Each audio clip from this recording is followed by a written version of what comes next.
Say hi to all my peeps. How's my peeps doing? One day at a time is my mantra for the summer. My husband had back surgery. My father-in-law's gotten sick. We've been in and out of the hospital. All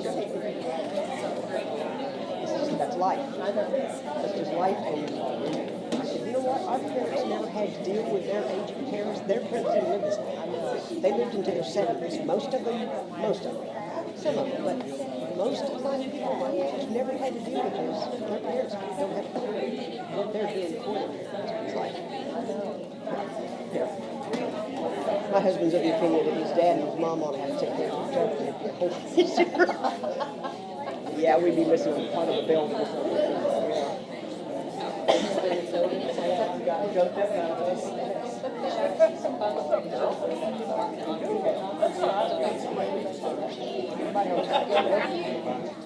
Hello, everybody.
Welcome, everyone. I'd like to call to order this Henderson County Board of Education regular meeting. Today is June the 19th, and we will call this meeting to order. Chad Thompson. This is all like we can choose. Could you lead us in the Pledge of Allegiance, please?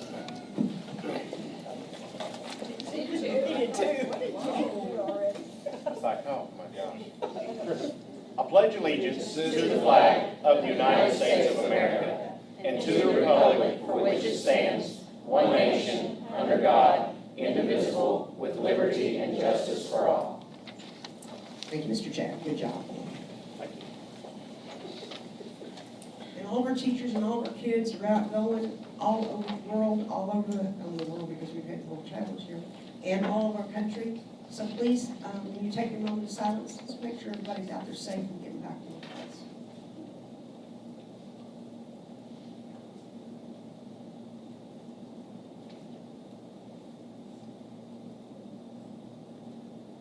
Thank you all. Moving on to the approval of the agenda. Has everyone had a chance to read over it? And if so, I'll look for a motion to approve the agenda as listed. Thank you, Ms. Tracy. I'll second that. All in favor say aye. Aye. Any opposed? Motion carried. Moving on to student and staff recognition, Ms. Morgana. Thank you, Madam Chair. We'd like to start our student and staff recognition this evening with 3 South Middle School students. These students participated in the KTCCA Middle School State Championship. Mallory Stone, is she with us this evening? Mallory, please come forward, Mallory. She was the state champion, in the turbo javelin. Tell us how far you threw the javelin. Tell us a little bit about your event. Through 109 feet, and there's a lot of people there. Awesome.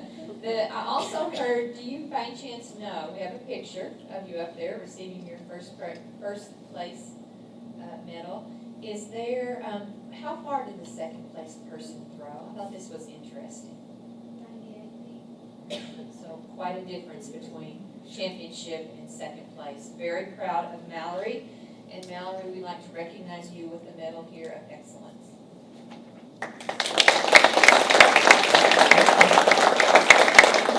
We have Michael Sanders with us this evening. Michael Sanders. He placed 3rd in high jump at the same competition. How about Leighton Fletcher? Leighton with us this evening. He placed 6th place in the discus in the same state middle school championship. So we're thrilled that Mallory's here this evening. And did you bring some special guests with you? Who's with you? Grandma and my mom's boyfriend. Awesome. Will the 2 of you all stand and be recognized as well? We appreciate the support.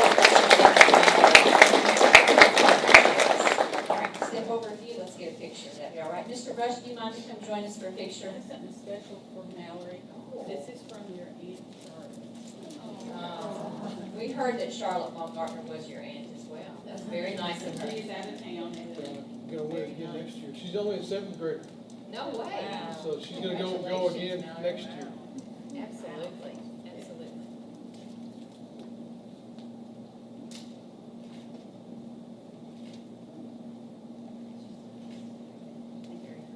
Congratulations.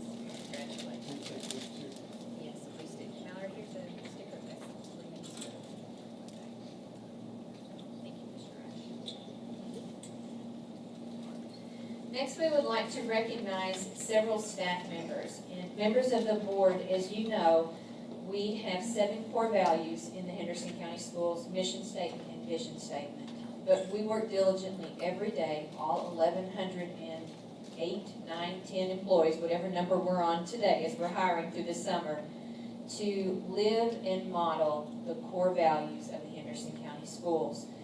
And since we have established our core values, we have asked all employees to nominate other employees that they see as a model of one or more of the core values. So the people, our staff members who are selected, aren't selected by me. They're not selected by their principal or administration. They are truly selected by the folks that they work with every day, which is, I think, even a higher honor when a colleague will nominate a colleague in work that they do every day.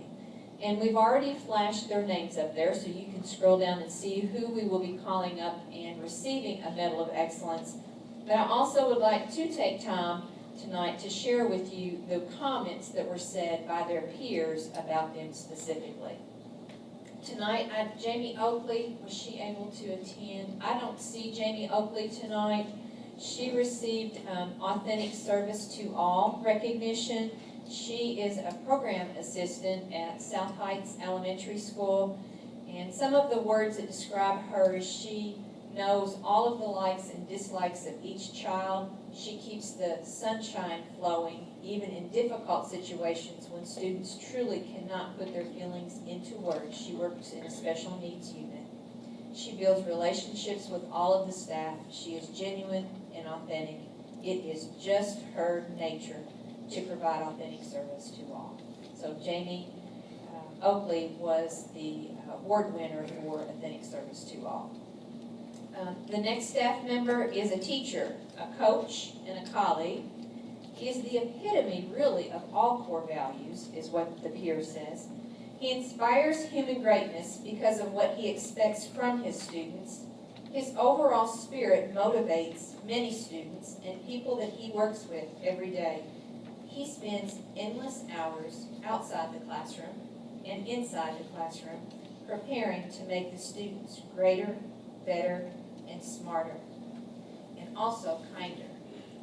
And on a side note, when we were giving these awards, these recognitions out on closing day, and I know you all attended graduation, in 2 of the salutatory and valedictorian addresses, students made specific comments about this particular teacher at the high school and how he has inspired them to do more. He's an inspiration to many students, but how significant is that when kids even make comments about their teachers in front of thousands of people? The 2017 Inspire Human Greatness Award goes to Brian Sullivan, math teacher at Henderson County High School.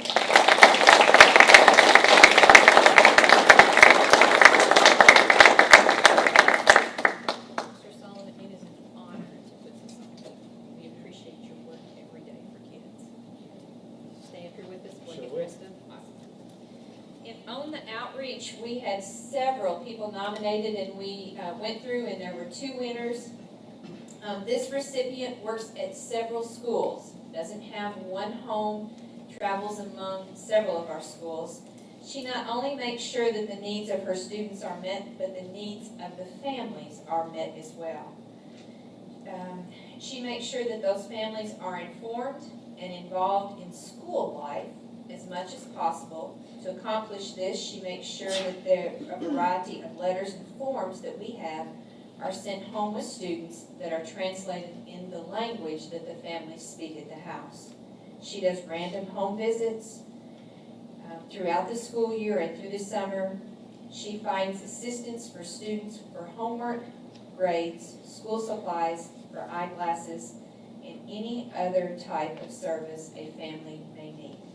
She is no stranger to standing out in front of a school in the car rider line just to make sure she finds the parent she needs to give a message to. She already has her families completing on the online registration and goes to the homes to help those who do not speak English complete that registration. Miss Elaine Cunningham, an EL teacher, amazes us every day and please come forward because she received On the Outreach Core Value Award.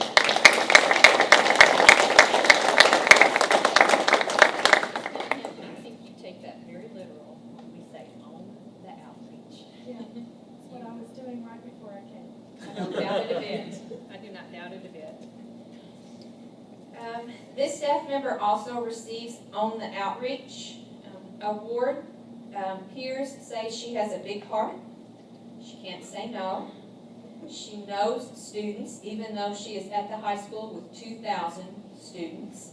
She knows our families. She corresponds with other staff members. She pushes out every week their communication email to all of the parents with all the high school events listed by date. I think they call that week at a glance. And she is very tireless at owning the outreach through home visits, connecting families, clothing students, taking care of families. She has actually fed many of our students on a personal note. And most importantly, she champions and supports any student that walks into her office. Shauna Evans, Youth Service Center Director, Henderson County High School.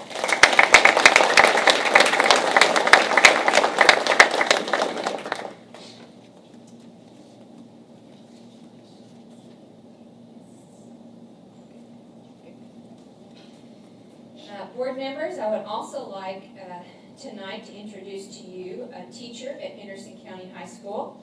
This teacher has received the award to be a change agent. And she is one of our teachers in an EBD classroom at Henderson County High School. Although starting next year, Central Academy has stolen her back as a guidance counselor at Central Academy. But throughout this last year, we moved a special needs classroom to the high school, and the success really is and was because of the teacher, Tracy Rutledge, in that classroom that made that happen. She's the reason the program is so successful. She told Ms. Galke that the program gave a huge opportunity to students to connect to what it would be like in the real world. On the first day of school this year, she had a mom call her from the side of the road and say that the child was refusing to come to school. And the mom was devastated, did not know what to do. Ms. Rutledge met her at the back door and coaxed him out of the car and into the building successfully. After 2 months in her building relationships with the student, he then started to travel by himself throughout the high school, class to class. He is terrified of crowds, but has made tremendous progress with her help. Another student who had the urge to scream every day. It was the way that child knew best to communicate at that particular part in their life. Went from 35 disciplines last year to just 12, spending a year with Ms. Rutledge in her classroom. She has many successes with her students, and she builds trust and genuine concern. Tracy Rutledge, thank you for being one of our Changing the Agent Award recipients.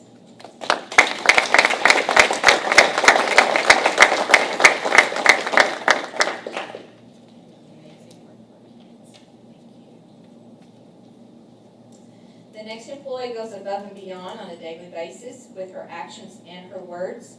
She and her monitor drive several miles each day through our county, picking up and delivering students. She's involved with each student and she knows their needs. She knows the families and she knows what the family needs as well. She keeps her bus in excellent shape at all times. Her paperwork is turned in and in a timely fashion. The passion for her kids in the bus are second to none.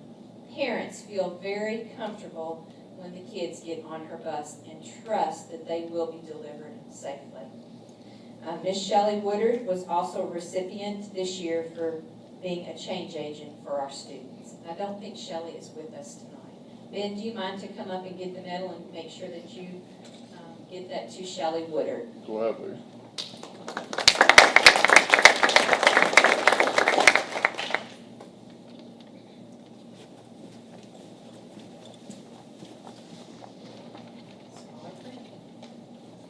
Character isn't something that you're born with, and it can't change like your fingerprints. It's something you weren't born with, and you must take responsibility for forming. When you enter the South Middle School foyer, it is impossible not to notice the Wall of Heroes, a tribute to the veterans of our community and a testament of true character. This backdrop sets the stage where Ryan Rush greets students and staff, consistently reinforcing South Middle School's essential 10, which includes habits such as saying, "Excuse me," or "I'm sorry," even when it's not your fault, and teaching them how to look the other person in the eye when you speak to them. And always, his expectation is always to tell the truth, no matter what that consequence may be. He understands what Martin Luther King Jr. once said, that intelligence plus character is the goal of true education. And through his own character and positive modeling and expectation, he works every day to create a community where character matters. Mr. Ryan Rush is our recipient of the core value, creating a community where character matters.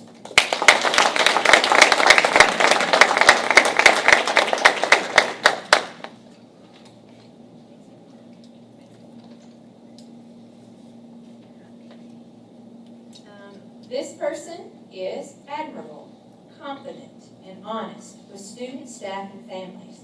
She is nurturing through trust and courage. She has high morals and helps anyone at any time. She is exceptional and seeks to find meaning and purpose in her work. She is empathetic, and she deeply cares about her students and provides one-to-one time to build genuine relationships. Annette Brewer was awarded with building genuine relationships in our, I don't see her with us tonight, on our closing day when we recognized our staff members.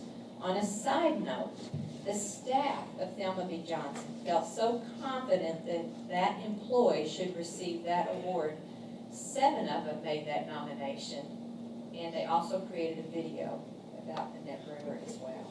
So we're very fortunate and have no doubts that that is the right person this year to give that award to.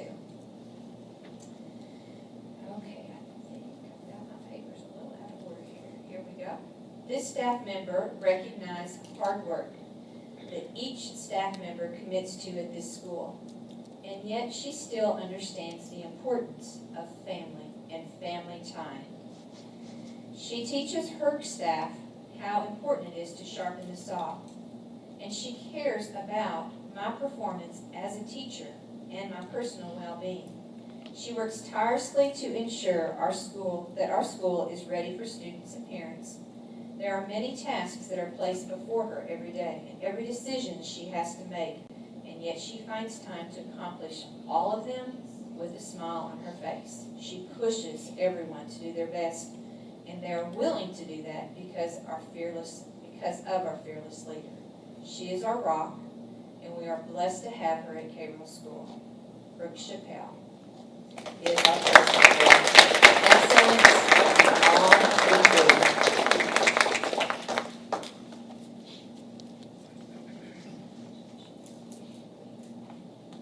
All right, we're going to parade you all out in front. Now, this is hard for these folks because they're such humble folks. So we'd like a full picture. These folks are what our core values are all about. And board members, it's the best of the best, as you can see. Cindy, if you want to take a picture.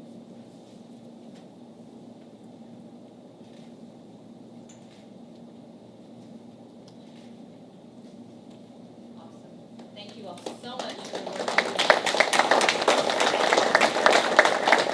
Madam Chair, members of the board, I appreciate your patience in allowing us to talk a little bit about each one of those staff members tonight, but our core values are what we're about in this school system.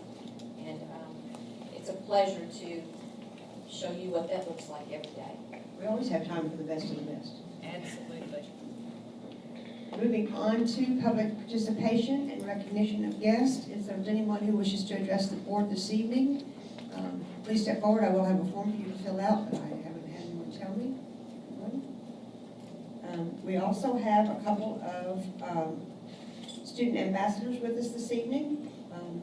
Ellie Parker, please stand.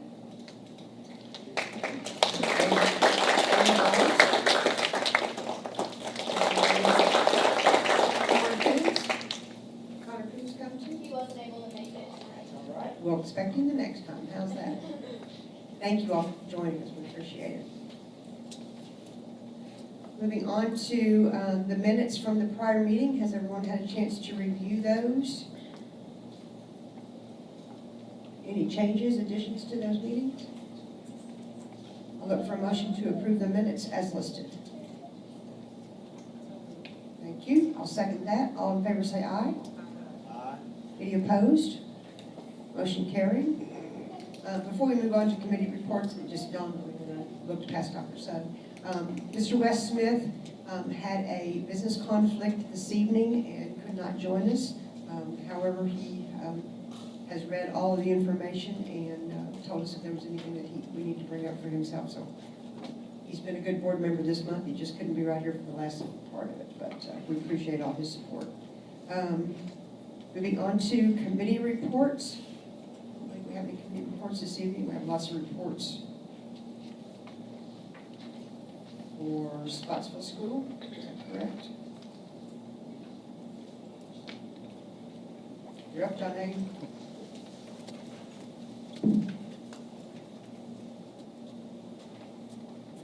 I gave my TV interview back there earlier. That's right. Yeah. So this will be short and sweet, but today was a pretty good day. At the job site, started about 4 o'clock this morning for the gym slab on grade. That's a big section of the building just to get poured, but also gives us a huge laydown area. You've heard me talk about the need for space. So this will alleviate some of that problem, hopefully. The masonry walls are continuing.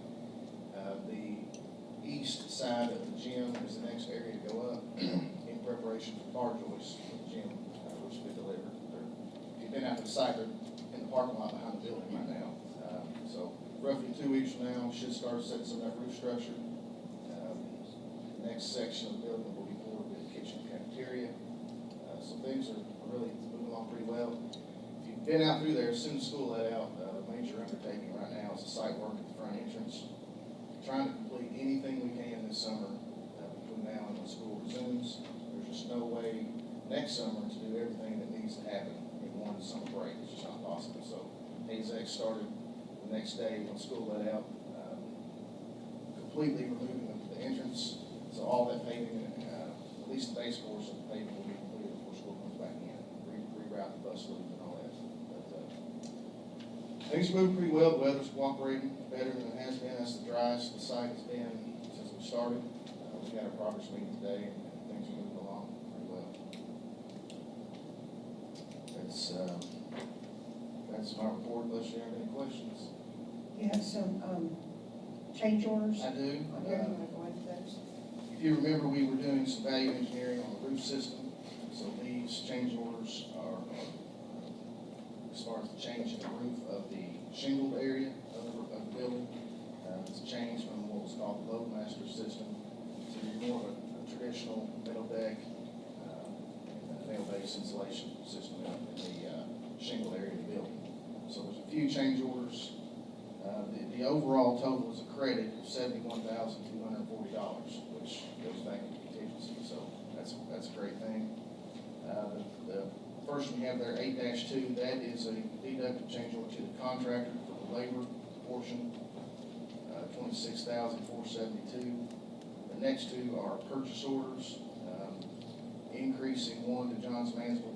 They're actually supplying a little bit more material as a result of this change. So that's an add of $24,752. And a Metco is a credit, complete credit of that previous system, $186,400. And then there's actually 2 new purchase orders being created. The new core Volcraft, which is the metal decking, $38,000 even, and North Coast for $78,880.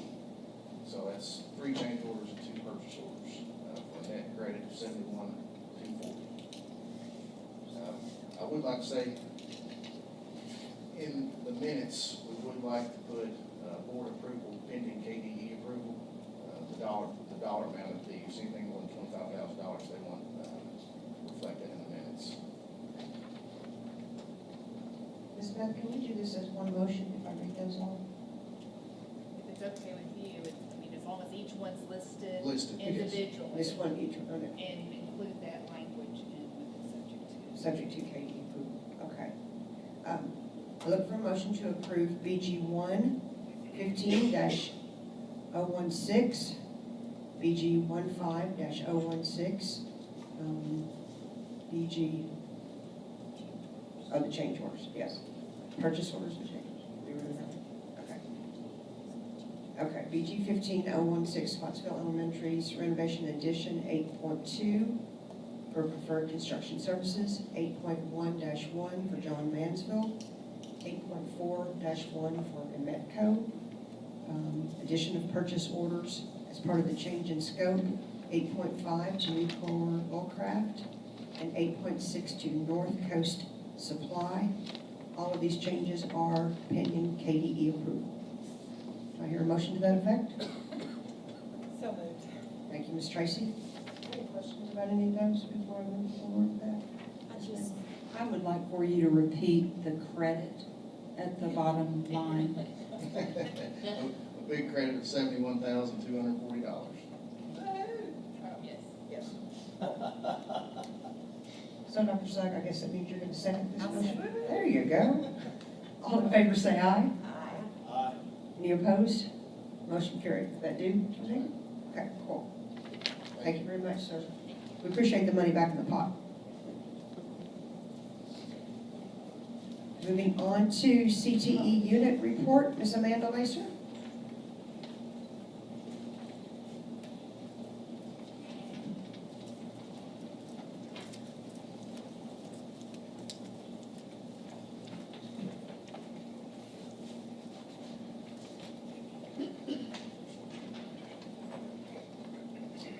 Okay, last year, when I came up here, I kind of told you what the goals and the focus were going to be for last year.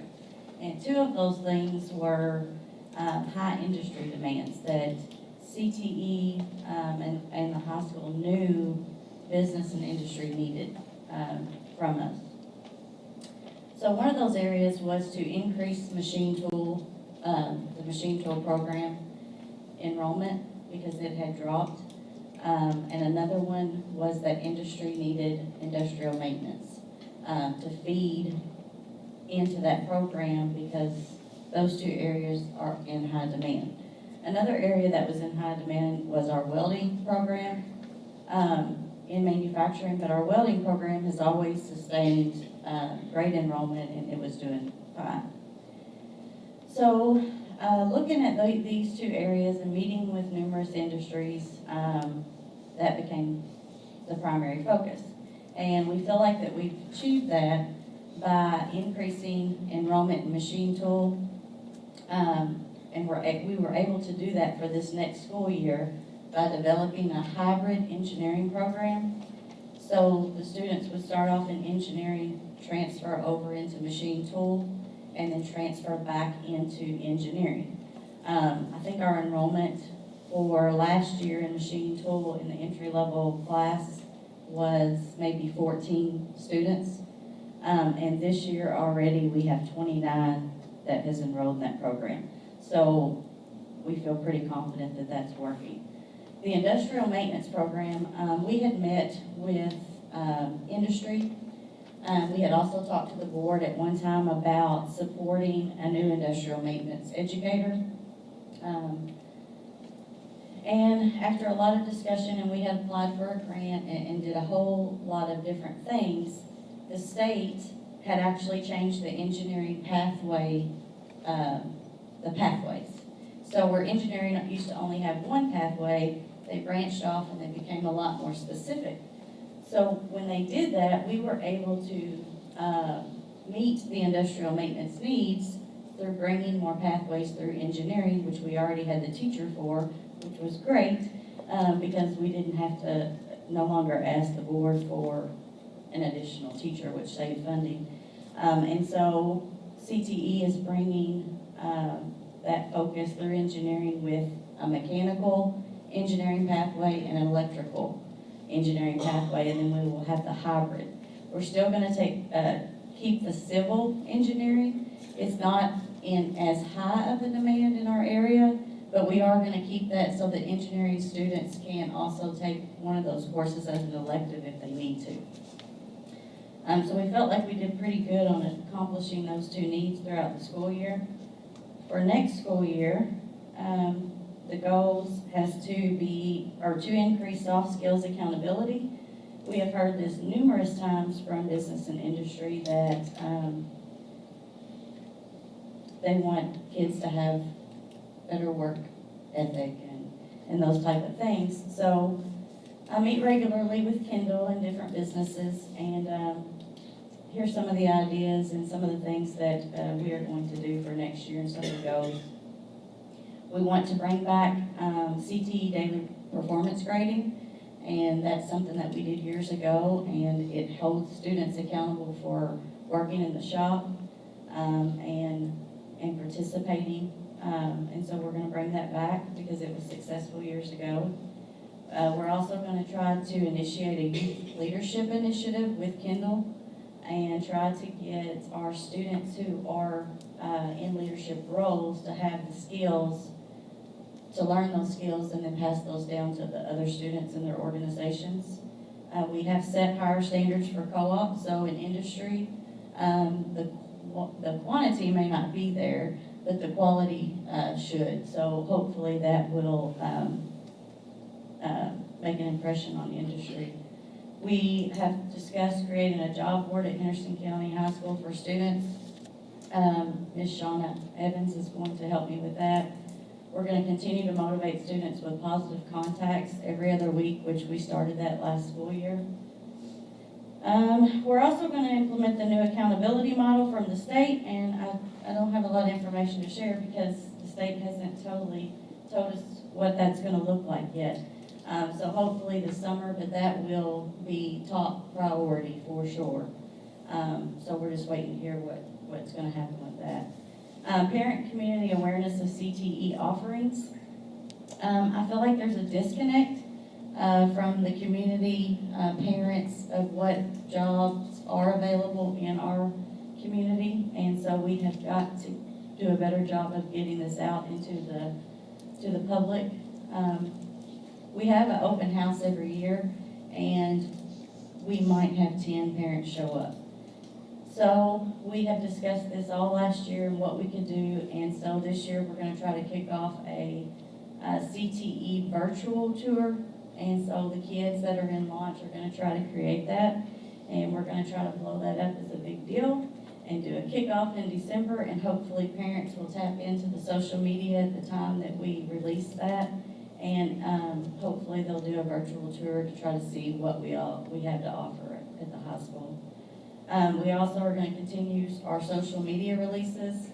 We're going to provide CTE information in the high school newsletter. We didn't do a very good job of that last year, and I'm going to try to use that newsletter that the high school already sends out because they have so many parent emails, and so we're going to try to start getting that information out and different websites that we use that hopefully they'll connect to those. We're obviously going to continue to work with our partnership with Kendall, and we are going to try to encourage more businesses to come to our CTE and parents so that they can actually see what's going on in our high school. Our projected duplicated enrollment is 3,000 students, and our non-duplicated CTE enrollment is 1,600. It's still early because scheduling's still going on, but that's just kind of where we are right now. Usually we have around 3,100 to 3,200, so I look for that number to go up. But 1,600's been a pretty level number of what we have for actual enrollment of kids that are non-duplicated, which means they're not taking more than one class. For the first year, we did Work Ready Seal Certificate. The regents got together and came up with a standardized list of things that the students had to meet. And so this went into effect in the middle of the year. So we weren't really sure what the numbers were gonna be like, because it was kind of like, okay, here it's finished, you guys implement it, and we didn't know what it was gonna look like.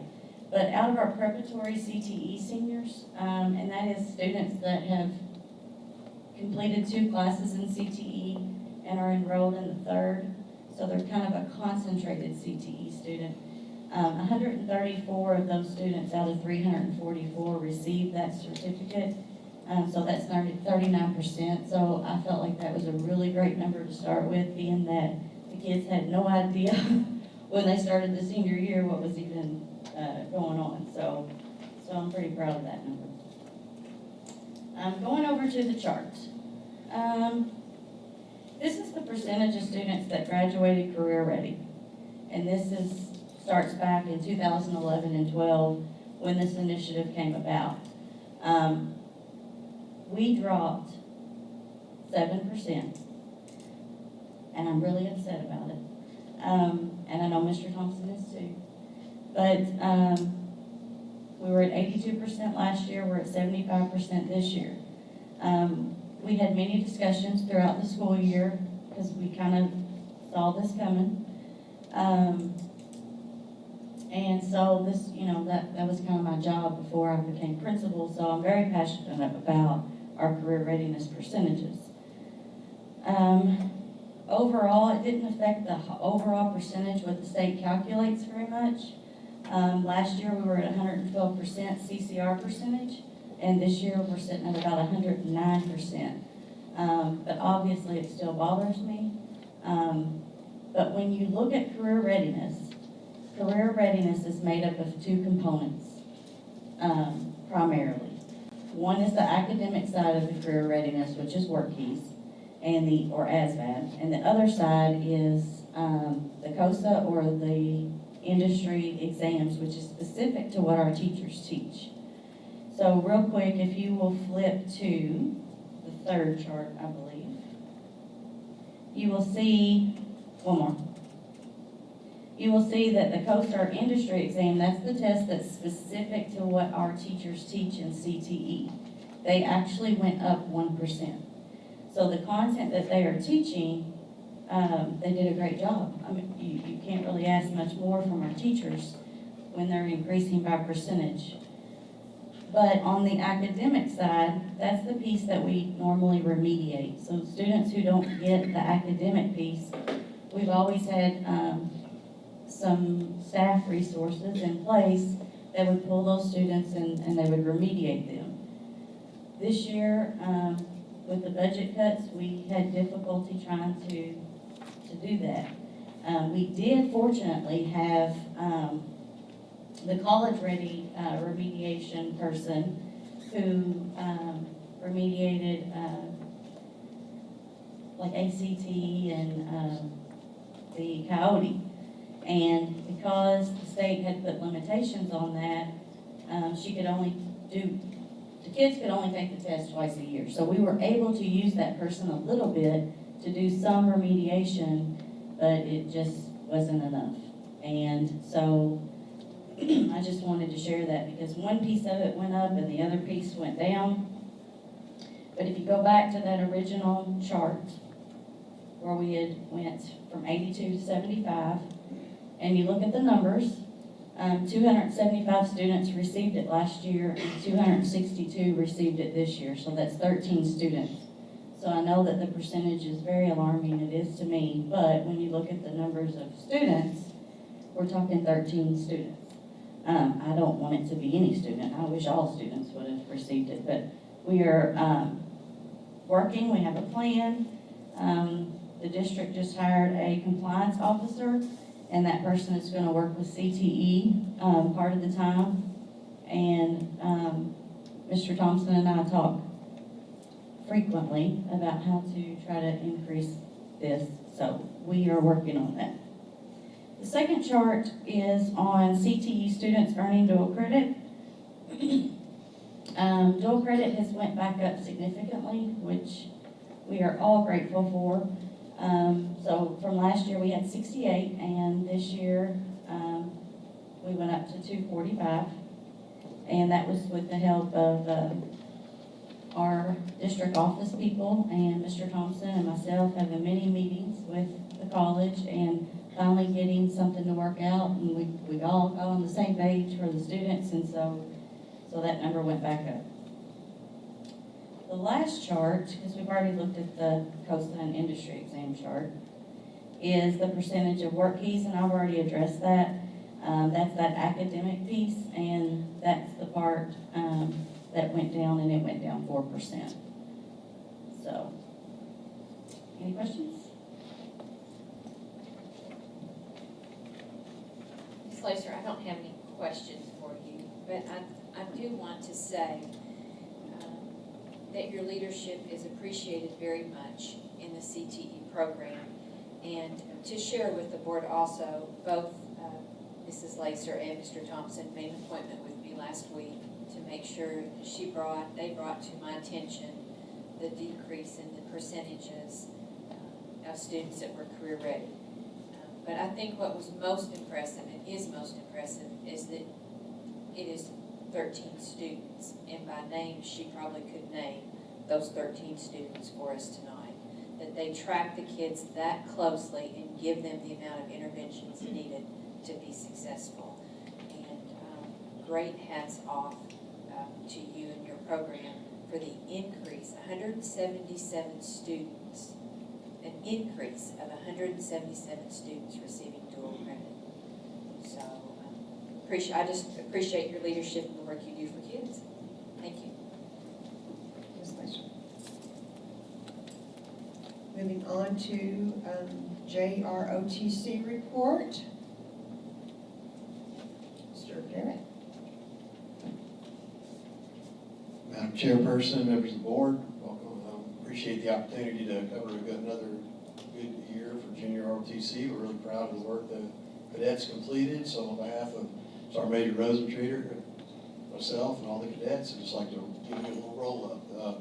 This time last year, we were finishing up our JROTC program assessment. I gave you a PowerPoint slide, some of Ms. Lacer's, and I'm not going to do that. I'm going to hit you some highlights and just go through the report as we've done before.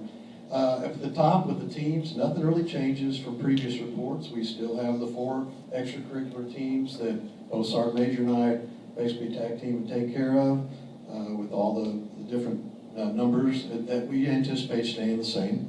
We had 150 plus students at the end of the year last year. We anticipate another year, we're starting off with about 160, that's typical. And then we, as the year goes down into trits, just naturally, there's some that just go on out and find other things to take care of them. The highlights that I wanted to bring up to you. Miss Cindy Gilbert, she was selected this year. She was one of our cadets, also a member of the band. Cindy was the CTE Student of the Year, and I believe that's the first time in the program's history we've ever had the CTE Student of the Year. So Ms. Lacer's here, appreciate that, and we just appreciate the recognition for the program as part of the CTE team. Another one that we brought up this year was Brian Crampy, as you see, and Andrew Woodard with the Minuteman Scholarship. That's becoming an annual thing for one of our cadets. It's just something one's counted on. It's nothing that we do per se. We just open the opportunity through the Kentucky National Guard. Kentucky National Guard takes the cadet through the process, and it affords them an opportunity to go to a Kentucky public university and eventually become an officer in the Army if they choose to take that route. We supported as a program 126 Henderson County the school system or community events during the past year. Some of the ones, Convocation Opening Day, that's right there. We'll start it again. That's cadets coming in when it's not there. They're not even back to school yet, but they take care of those uniforms, they get themselves ready. This year we added several events. I highlighted the high school volleyball team asked if we would do senior night. We'd never done that before. On our Veterans Day week, which was 7 events. So as Sergeant Major and I joke about, it's like being Santa Claus at Christmas when you're the junior ROTC during Veterans Week in a town like Henderson, which is, we appreciate, we are thrilled to be in a town that supports our military, but it does get rather hectic. But again, great opportunity for cadets to lead plan the events, support the events, learn the logistics of getting to the event with the right equipment, making sure you're ready to go. And some, as you well know, we have South Middle here.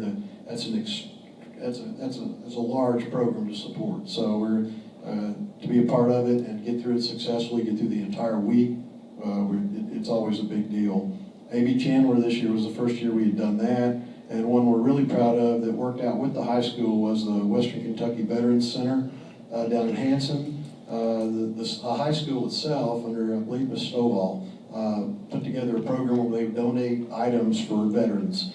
Many times the veterans are taken care of during the holidays, kind of overlooked for items per se. You know, they're not looking for candy, but a lot of times they want just household items. They want shampoo, they want things like that they don't have to go. And that's what the high school donated. And we as a program had the opportunity to go down and spend basically a morning with the veterans, give the items to the program, the actual facility, and the facility uses those to run kind of a sutler store or a PX for the veterans. They will come down and based on winning a contest or something, they shop at this particular store, you know, and so it's a big deal for them. They loved it, and our cadets love meeting veterans from Korea, some still from World War II, and many Vietnam, and just getting to talk to them. And of course, the cadets are in uniform, and you know, it's just really, it was a great event. Let's see, we did adventure training this year, of course. That was our JCLC, and we appreciate Miss Stanley's little Twitter. I noticed that come out. I didn't even know you'd done that, but you had a picture on your Twitter feed, so appreciate that. I think that's the first time I've ever seen us up on the screen as far as that goes, and other than me trying to keep up with Facebook. But we took 12 cadets to JCLC, which is JROTC Cadet Leadership Challenge Camp, and we just got back the 8th of June, and it was just a great event. 9 male, 3 females, and we try to do that every annual event. So that was a real fun time to cap the year. Some of the other events I wanted to highlight, we do an annual award ceremony, an annual military ball, and the holiday parade. I say that because those are 3 events that are mandatory from Cadet Command, and we always do that. Well, putting those on are extra, you know, they're large events. Maybe 200 reservations for that military ball over in Morgan Field. The ceremony, the annual ceremony had both members of the administration there, Daughters of the American Revolution were there, MOAA, the Army Marine Corps had representatives, so it becomes a big event for both the cadets and their parents, so we enjoy putting that on. Lastly, the Memorial Day wreath detail, that was 5 cadets and a flower detail on Memorial Day. It's typical. Every year so far since I've been in Henderson, I have not been able to attend for family reasons, wedding, whatever. I'm always out. The cadets put that on themselves, and it comes off without a hitch. And I mean, that's just something to tip your hat to these kids, because they really learn to do these things. Down below, I just hit some new ones. The diversity parade was new. We allowed Color Guard to be a part of that. The Admiral Kimball statue dedication, the Color Guard participated in that. The Daughters of the American Revolution was a cadet presentation at their actual lunch. So that was a new one for us, and they took care of that. We had 2 service learning events that took place during the year with academics and hours track. That was the CERT, which is the Henderson Emergency Certification Training, and the Veterans Center visit that I've already mentioned. Lastly, we really got some recognition this year from faculty and staff at HCHS, and I appreciate Mr. Thompson and everyone that brought it up, and that is the facility support there at the school for testing. If you didn't know it, we basically, these cadets become roadies at times. I call it affectionately roadies, because they will set up the testing tables. We don't have any problem doing it. We really don't. It's a great way to teach young cadets to teach a task and do it to time, because you only typically have a period to do it, and you put somebody in charge of it, and they go at it like a pit crew, and the next thing you know, the floor is set with tables and chairs. And we did that 15 times, and we track it for the Army, the number of hours and the number of cadets. It works out to about 150 man-hours per event that we do. So, I mean, it's just, we're glad to do it, but we really appreciated this year some very public recognition from the administration, especially to my peers, I mean, and Vic, I'll tell you, Sergeant Major really appreciated it. I mean, he really did. It meant a lot to him. But the bottom line is we have no problem doing it. We really don't. But it is nice to get that recognition for them, especially for the cadets, you can come back to them. Lastly, all I did for the next, I don't know if it's, there it is, I was just going to show you what I'm going to put up on, I'm proposing to put up on our Facebook page, our web page, and others to explain to children and parents about the ROTC program. We've seen this on other programs, and one of the things I highlighted down below as we get to the next paragraph, I got it highlighted, and it kind of gets to be a misnomer or misunderstanding among both counselors and coming from the South or North Middle that JROTC is requiring you to sign a contract and go into the military, and it is not in any way, shape, or form. We're not promoting the military as far as an only career. We're just offering in our experience of what we've gone through as Sergeant Major myself in 50 years of doing the job, and just affording the opportunity to young men and women to see that there might be a chance for you to go to a higher education, to get a college education by going into the military, but understanding the consequence of that and understanding the differences between the services, the National Guard being a part-time job, so versus an active duty job, which is full-time. So we're glad to do it. Lastly, as I've said before, you're going to see cadets again at opening day. Some of you will be there. One of the things that really means a lot to them is just thanks. Ms. Stanley, you always do it, but if any of the others, if you see them there in their uniform before they leave, because they typically thank them. I mean, that means a lot, because we get it, but we've already gotten it. I mean, that's the way Sergeant Major and I already look at it. We've completed our careers, it's fine. It means so much to the kids to know that they're doing a big part of what's going on, and they really appreciate it. To wrap up, the last thing we've really promoted this year, I put the creed up. That's what we say every day and before each class. So the kids have it memorized, and they will say it, and after we do the pledge. You emphasize it a lot in class. You'll bring up bullets when things come up and say, remember the third bullet of the creed. And they're, oh, okay, and then they'll realize, oh yeah, I did say that. And it's like, well, that means something. If you don't mean it, don't say it. So I just wanted to give you guys, the board and others, the idea of what we are trying to do as far as the program, and appreciate the opportunity to give you our yearly report.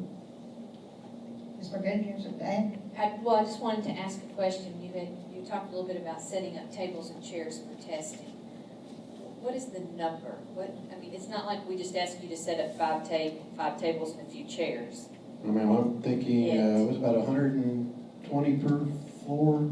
So three. If we did for ACT testing, it's 3 floors. That usually takes 2 periods. It's a massive amount, right? It's not just 20 tables and a few chairs. It's not to brag, but I mean, with the floor mat and all the tables to put down, it is. But it does. It's a great way to teach teamwork, and I mean, they gripe about it. They do. Planning. I mean, my seniors, gosh, it's like pulling teeth to get them out. But I'm like, this is where you're a leader. You have to be out on the floor and now be with them. You don't have to necessarily set up a table, but you have to be there to make sure that they have everything they need to get the task done. That's what being a leader is all about, is making sure they have the tools, the ability, what they know, and need to know where to set it up. It's kind of like setting up a night like tonight. You need to know where to put everything, and somebody's got to have that plan. So, anyway. Board members, any questions, comments? Thank you, sir. Thank you very much, Colonel. Appreciate it. Moving on to the athletic report. Mr. Jeff, I get to hear a report from you, and you're not going to ask me for buses.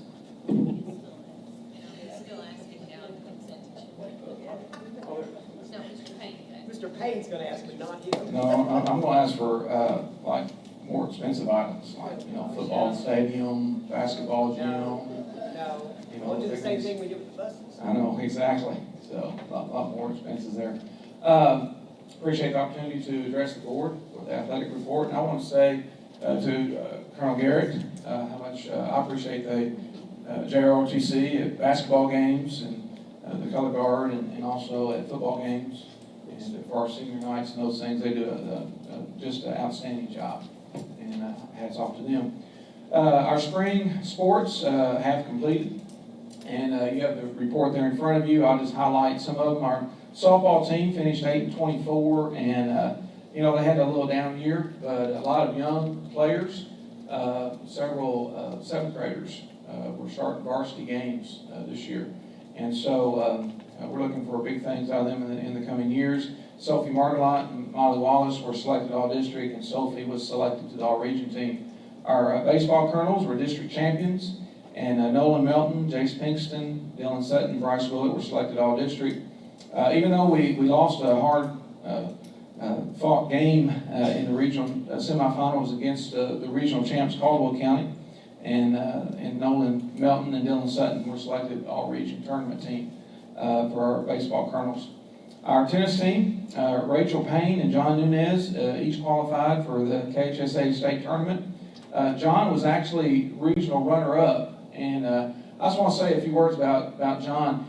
He played his semifinal match, a very tough match and a long match against one of the top contenders in the region. He won that. Then in 20 minutes he had to turn around and play the final match, and so he tired out. I mean, after that grueling semifinal match, and so we're thinking if he had had a day's rest after that, he might have made the regional, but you know, they done well. In fact, John was invited to a national competition this summer, and so that was a neat thing for him. Our bass fishing, we had one bass fishing team, Paxton McGraw and Ethan McCracken. They finished 10th out of 58 in the region, qualified for the state, which is only the second team within our bass fishing program to qualify for the state, and they finished 17th out of 64 teams. Both of them are freshmen. So, you know, as they continue to grow and develop, we're looking for some good things out of them. Our track team had 4 region champions, Jrotc Vincent in the 200 meters, J.C. Bickett in the pole vault, and DeJuan Willett and Savion Whitlock in the 2x50 meter unified event. All of them qualified for state, as well as Warren Norman in the discus, Cade Russell in shot put, Andy Charles in the 400 meter, Logan Cherry in the pole vault, and then our 4x200 relay team with Jabron and Andy and D'Angelo wearing Jordan Smith. At the state competition, DeJuan and Savion in the 2x50 meter unified finished 3rd in the state, which is a great accomplishment. And J.C. Bickett was state champion in pole vault for the 3rd time in her young career, and second time state champion in a row. She was 2016 and 17. She broke the state record with a jump of 13 feet 3 inches. Now, she broke her own state record from last year at 12 feet 6 inches. The national record is 14 feet and I think 6 inches. And so we don't know what might happen. But JC has done really well and you know, continues to grow and develop as a young athlete in track. We have several summer activities. Our basketball teams are completing and competing in some summer games. The football, soccer, volleyball, cheer, dance teams have been conditioning in preparation for the upcoming fall season. And then our dance team is going to fall under KHSA guidelines beginning this year. They'll have a KHSA-sponsored state dance competition, and we'll have to abide by several guidelines with the KHSA. We got our Title IX annual audit. We had an on-site audit in December, and then also when turning our annual report, and we got that completed and received back from the KHSA, and we received a good report, are in compliance and in good standing. Just want to highlight a couple of things from the report. Overall, we have 631. Our overall expenditures for athletics is $476,000. And why I mention that, because all of that, most of that, 98% of that is through fundraising and through donations, through community and just folks out in the community that, you know, are willing to give and to sacrifice something and give some donations to our athletic program. And we greatly appreciate all those folks in the community who do that. And I know for our upcoming Fall sports, our program is being put together, and I know phone calls are being made to businesses to put an ad in our program, and we hope those businesses will do that in supporting our student athletes at Henderson County. And we continue to comply with all KHSAA bylaws. So there's a report. Any questions? Jeff, also a shout out to those parents who support those Yes. athletes, because a lot of that comes out, some of it comes out of their pockets. Yes, very And much those so. parents and those people follow our kids all over the state, they chase yellow school buses, and support our kids, so a shout out to all the parents. Yep. also.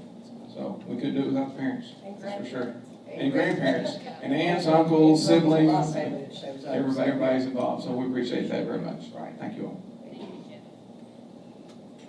I see no old business listed on our agenda, so we're going to move on to new business.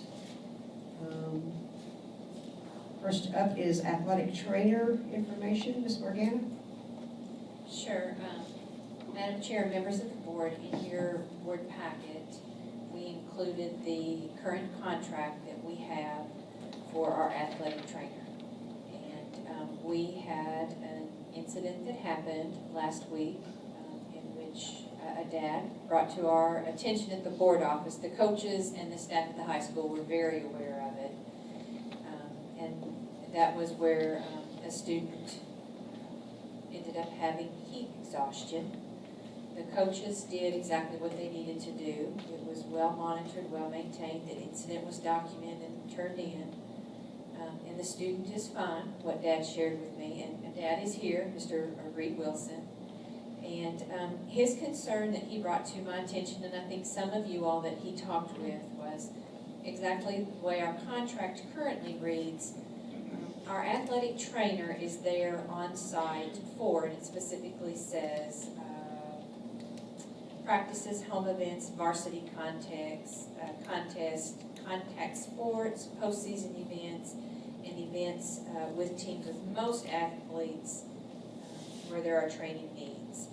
There are times in our summer, currently right now, where the athletic trainer may be there for high contact sports such as football, and so they are there from 7 in the morning until noon. But yet we have several sports, not several, but a couple team sports that are practicing or having summer practice time in the evenings. And that's when this particular event happened.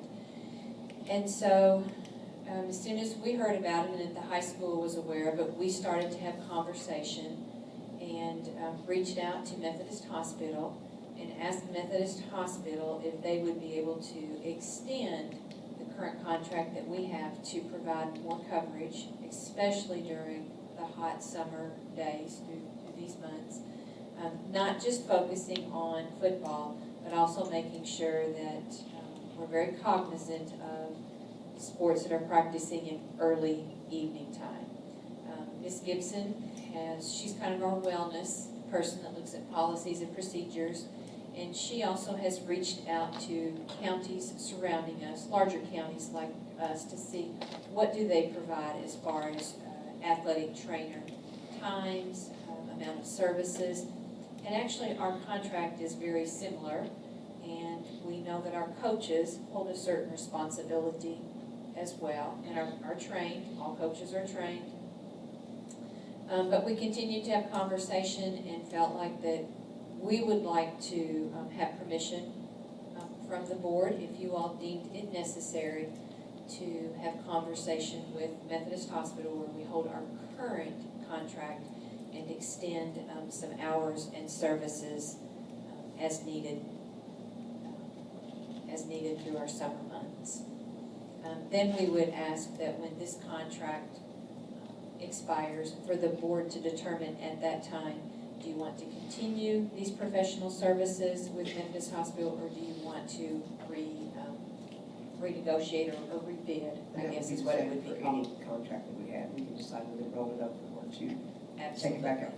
Absolutely, but because the contract was already signed, we provided coverage the next day after we talked with Dad going forward, and extended coverage last week.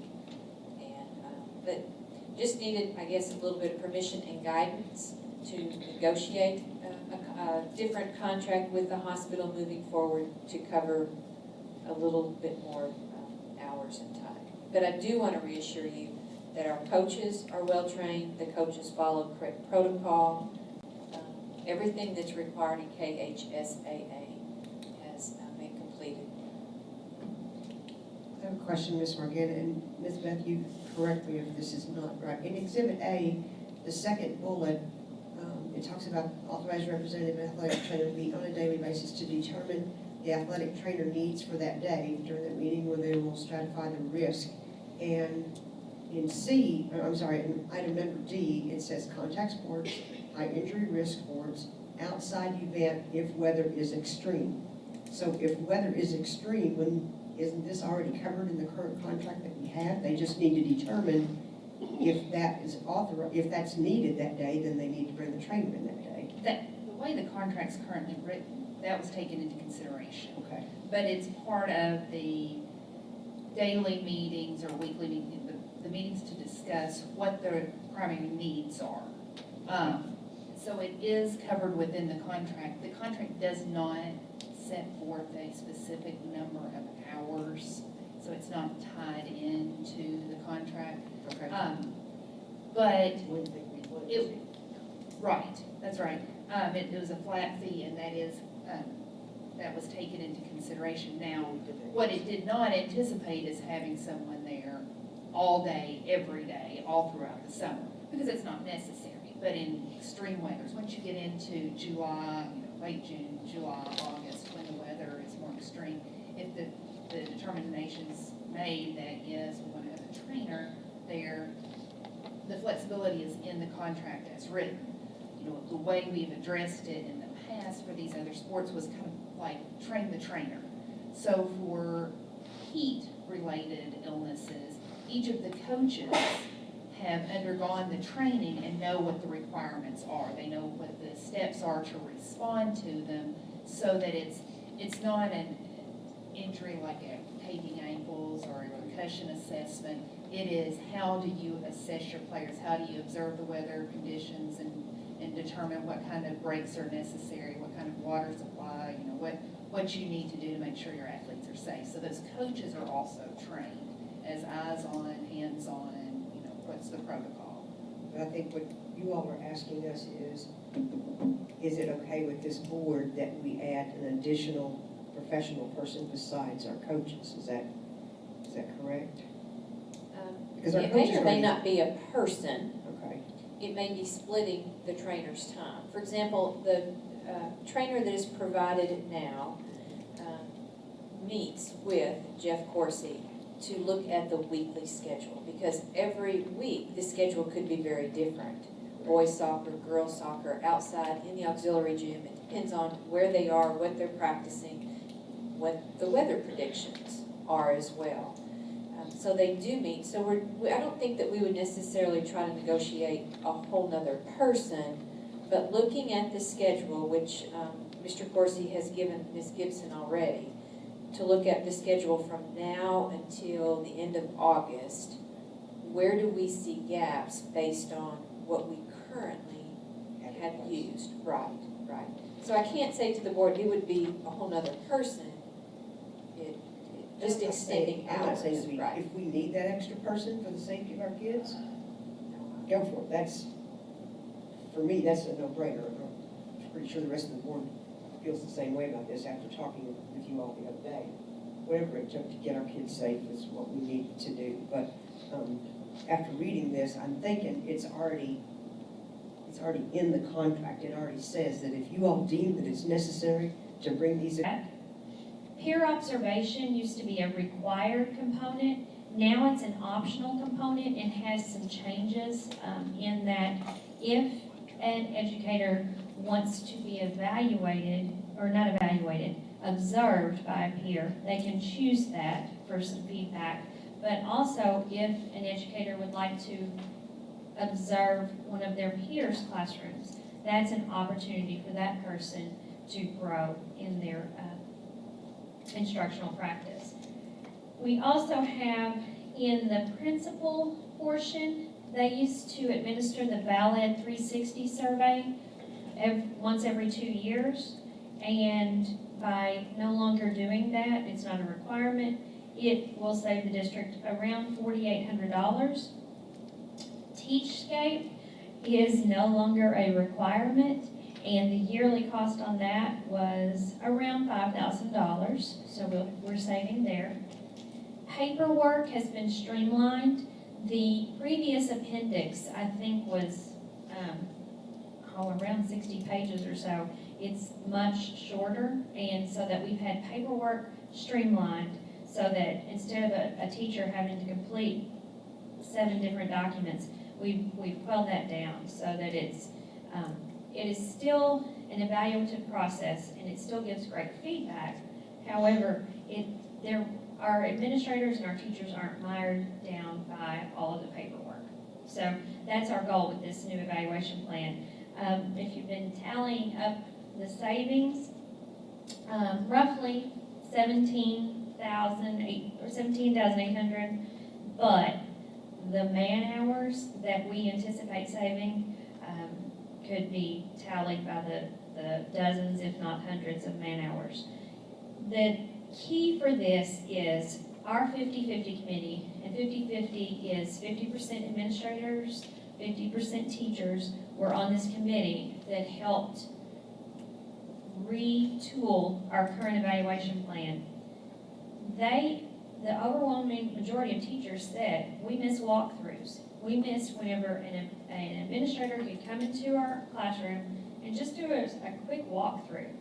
Right now, the way our old system was set up, they were bound by these timelines and by observing a new teacher officially 4 times per year, and a tenured teacher 4 times over the course of 3 years. Those numbers have been reduced to 2 times in 1 year for non-tenured, 2 times over the course of 3 years for a tenured teacher, but it also allows for walkthrough opportunities and we kind of get back to our old style. So it's a blend. We've learned a lot through the PGES system, and we haven't totally gone away from the Danielson framework, from some of the components that we had from our old system, but we've taken what was best for feedback for our educators, but also what's best for instruction, and taken away a lot of the red tape, basically. So, in reducing this certified evaluation plan, we hope to have put the emphasis back on instructional leadership and good instructional practices rather than adhering to a timeline and having lots of forms that we have completed by the end of the year. So with that being said, I'll take any questions and also ask for your approval of the 17-18 certified evaluation plan. Any questions, board members? Any comments? I have a comment. I am thrilled for the principals and teachers that have had to administrate this program, and now we're back to pretty much where we were, except as you said, with greater knowledge. And we talked about this earlier today as a board in our other meeting. Really, if you have a great rubric, which you do, and a good evaluator, you have a good system. And all of the extra pages and all of the extra time involved that many people put together who had never been in a classroom or been an administrator thought all that was necessary. And now we're back to where we are. So the main thing is, if our people are evaluating and doing that effectively and they have a good rubric, we're in good shape. That's how we see it. Extra check boxes and extra forms don't create better instruction. I think this goes back to what Dr. Pruitt said when he was here. He's taking it back to letting teachers teach. Okay, so if there's no other questions, I'll look for a motion to approve this new certified evaluation plan as listed by Ms. Ginger Carter. I'll make that motion. Thank you. Do I hear a second? Second. Second from our other teacher at the other end. All in favor say aye. Aye. Any opposed? Motion carried. Thank you, Ginger.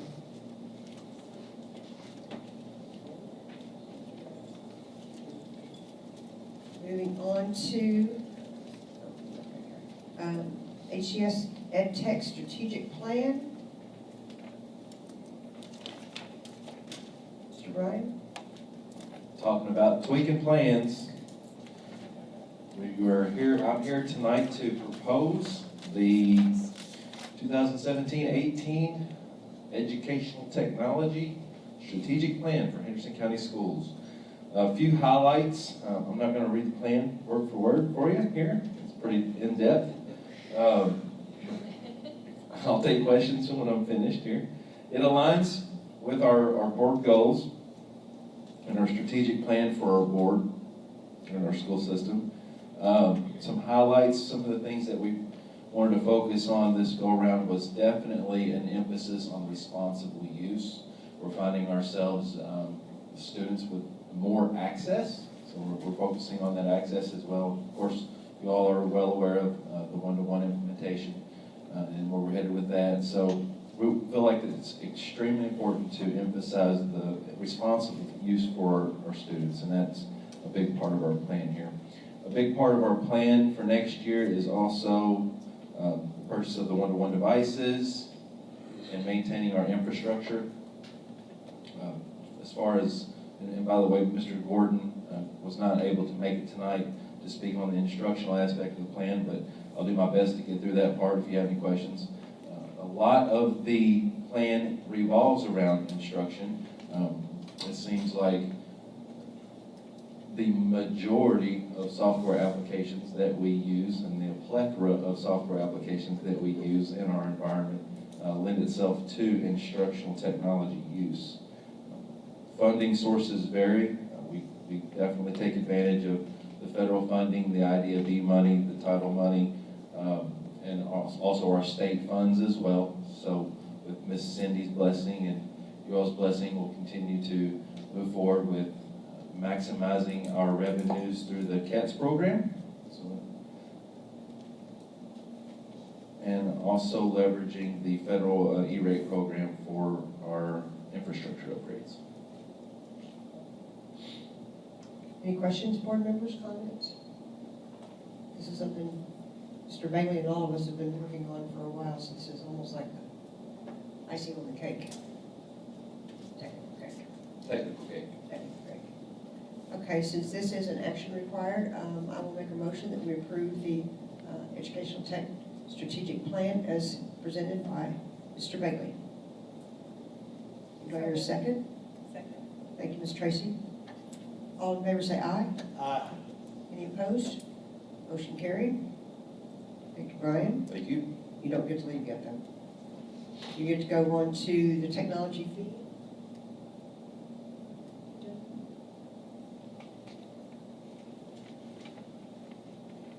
So this is a memo that I sent to Ms. Stanley after our work session last week, week before last, regarding the fee that I proposed to you. If you recall, I did the investigation as far as what other surrounding districts that offer one-to-one devices do, and those fees range from $25 up to $35 in my analysis. Some districts outside of our area charge up to $100. So in our visit to Fort Thomas, that was the case up there.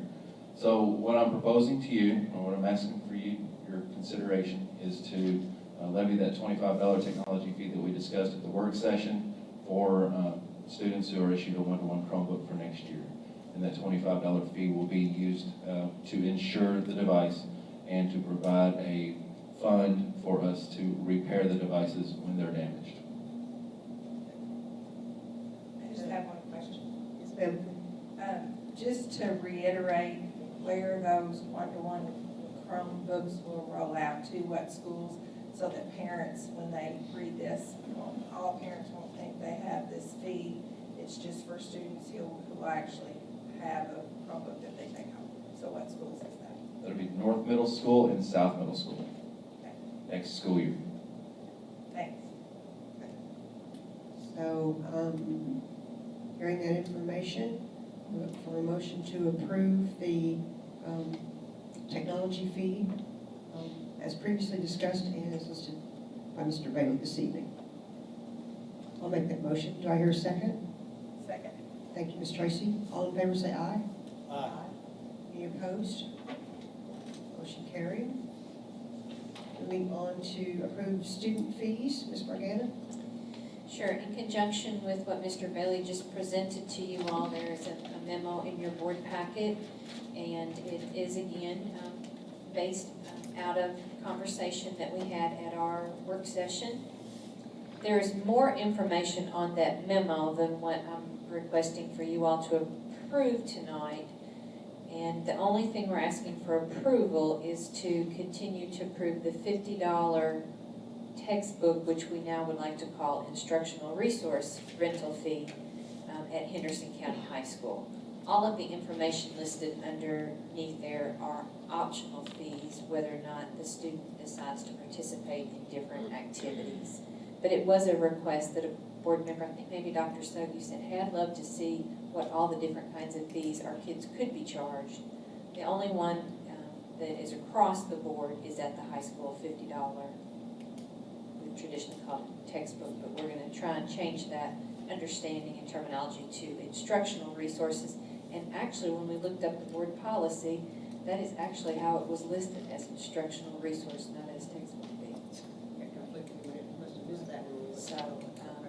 So all of that to say, requesting the board to approve, continue to approve the $50. I do have a question, and I may be incorrect here, but the reason I asked for this is because I was thinking the way our policy read is that the board has to approve all student fees every year. So that's why I asked for us to have that placed on the agenda, so that prior to school starting every year, we would approve. So we would really be approving all of those.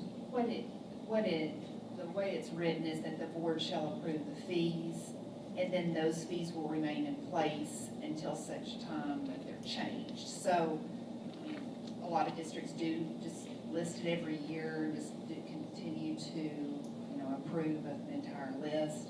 But if you approve it once, it will stay at that level until it's changed.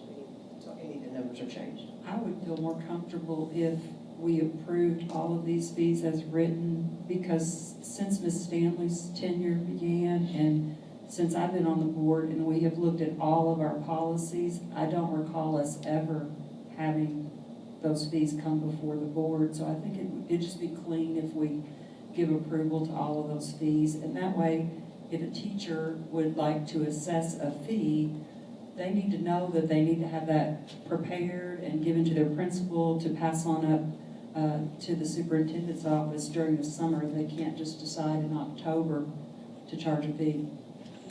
Mr. Steiner? But I would say that the only part of the memo I feel confident I will be asking you tonight is the $50 instructional resource fee. As I look down through the other pieces of the memo, it's a range.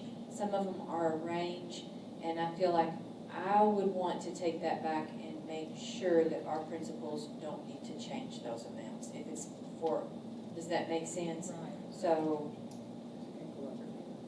if we can, if we're able to approve the $50, I'm good with going here with that. In July, we will have the rest of it ready for you all. I No agree. problem. That'd be a great practice, and then every year we would just know that July or August, whenever it's appropriate, we would see the fees for that year. Because I don't really like it to be continuation. a range. That's. I do know that sometimes just to that end, like lost textbooks or repairs are written cost of replacement value, so because there's not a specific number. So you can do it not to exceed the actual cost of the book. My question. We need to do some work on that though. Right. My question to Mr. Steiner is, what part of the year do we approve before school starts the student handbook? Well, we've done code of conduct. Code of conduct, I'm correct. And that typically would be May, would be ready by May or June for the next school. For the next school year. I'm thinking that when we approve the code of conduct, we can put those fees in there, because that's also the start of school. That's in my mind, it goes with it. So is that a possibility we could put those two things together? We did, but I'm saying next year, if we're talking about doing this every year, next year, do it at the same time that we do the code of conduct, because that's things that are starting at the start of school. Yeah, so parents would be aware, okay, here's the code of conduct, here's what the fees are, yeah. Okay, so at this time, we're looking for a motion to approve the $50 instructional resource fee as listed. I'll make that motion. Thank you, Dr. Sugg. I'll second that. All in favor, say aye. Aye. Any opposed?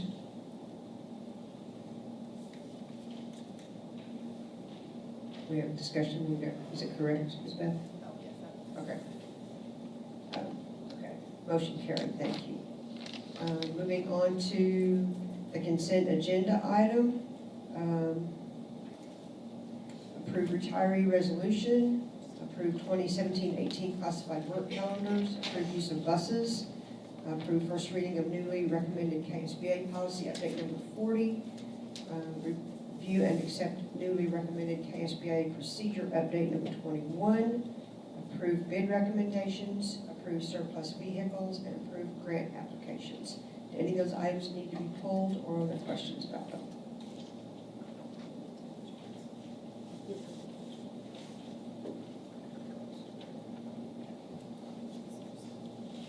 I'll make a motion, we approve the consent agenda as presented. All right, hold on a second. There's somebody reading them. Beg your pardon? You got it? I got it. You good? Okay, I second that. All in favor say aye. Aye. Any opposed? Motion carried. Thank you all. Thank you, Dr. Sugg. Moving on to financial. Ms. Cindy Cloutier?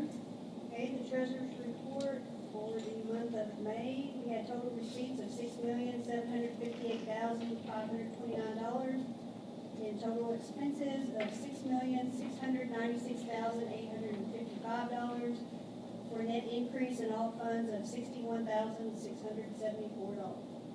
Any questions on the pay report? I mean, the treasurer's report, sorry.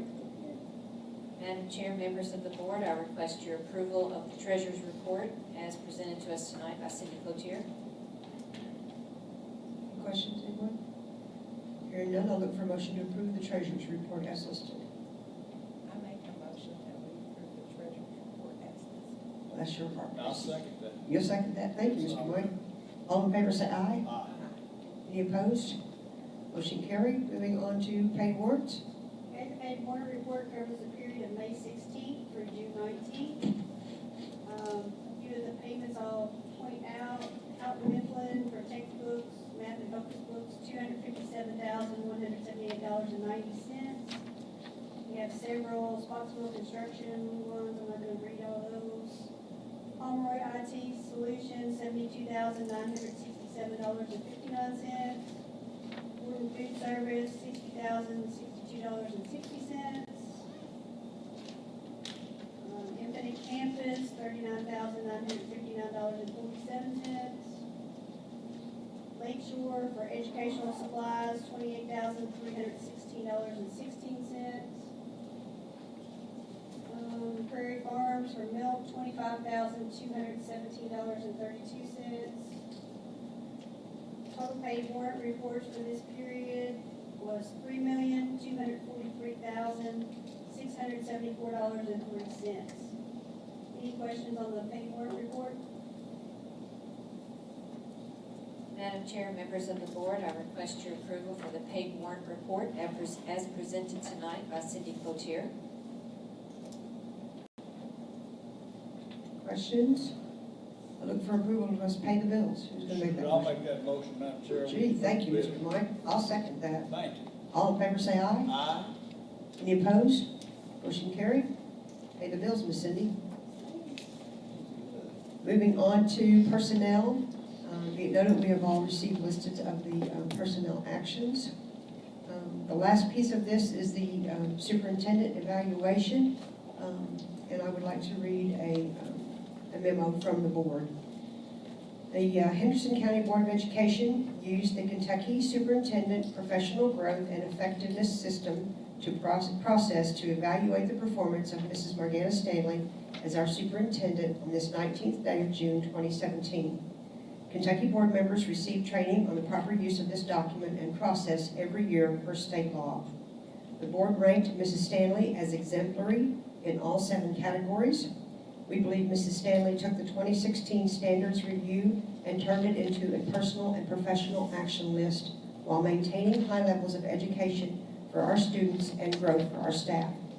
Descriptive words used by the board members in her review included empowering, visible, approachable, responsible and accountable, and collaborative. As education is constantly changing, we feel, and Mrs. Stanley agrees, that resting on laurels is not an option, and much work is to be done to continually improve the education and lives of the students of Henderson County. We as the board look forward to working with Mrs. Stanley, her staff, and our community to bring about those improvements and embrace the changes ahead. And we thank her for her service. Thank you. Thank you. There is an executive session listed on our agenda. However, we do not need to go into executive session this evening, so I will look for a motion to adjourn this lovely meeting. I'll make that motion. Who's going to second it? Second. Oh, thank you. Shoot. All in favor say aye. Aye. Any opposed? Motion carried. Thank you. Thank you, ladies and gentlemen.